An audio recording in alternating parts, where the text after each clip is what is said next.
മത്തായി എഴുതിയ സുവിശേഷം 28-ാം അധ്യായം. ശബത്ത് കഴിഞ്ഞ് ആഴ്ചവട്ടത്തിൻ്റെ 1-ാം ദിവസം വെളുക്കുമ്പോൾ മഗ്ദലക്കാരത്തി മറിയയും മറ്റേ മറിയയും കല്ലറ കാൺമാൻ ചെന്നു. പെട്ടെന്ന് വലിയൊരു ഭൂകമ്പമുണ്ടായി. കർത്താവിൻ്റെ ദൂതൻ സ്വർഗത്തിൽ നിന്ന് ഇറങ്ങി വന്ന് കല്ല് ഉരുട്ടി നീക്കി അതിന്മേൽ ഇരുന്നിരുന്നു. അവൻ്റെ രൂപം മിന്നലിന് ഒത്തതും അവൻ്റെ ഉടുപ്പ് ഹിമം പോലെ വെളുത്തതും ആയിരുന്നു.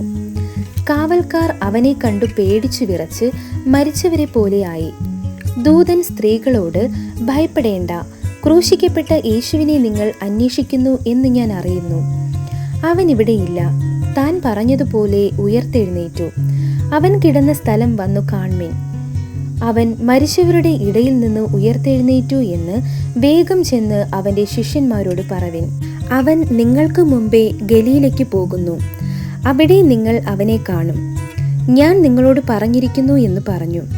അങ്ങനെ അവർ വേഗത്തിൽ ഭയത്തോടും മഹാസന്തോഷത്തോടും കൂടി കല്ലറ വിട്ട് അവൻ്റെ ശിഷ്യന്മാരോട് അറിയിപ്പാൻ ഓടിപ്പോയി.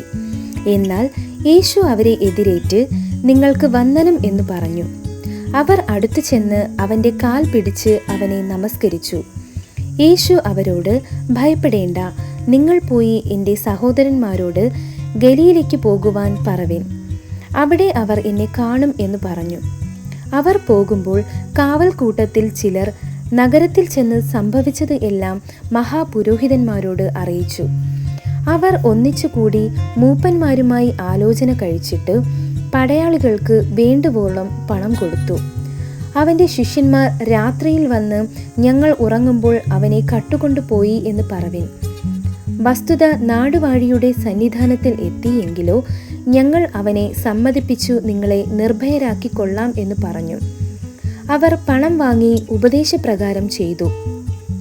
ഈ കഥ ഇന്നുവരെ യഹൂദന്മാരുടെ ഇടയിൽ പരക്കെ നടപ്പായിരിക്കുന്നു.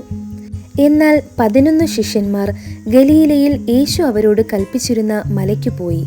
അവനെ കണ്ടപ്പോൾ അവർ നമസ്കരിച്ചു. ചിലരോ സംശയിച്ചു. യേശു അടുത്തു ചെന്ന്, സ്വർഗത്തിലും ഭൂമിയിലും സകല അധികാരവും എനിക്ക് നൽകപ്പെട്ടിരിക്കുന്നു.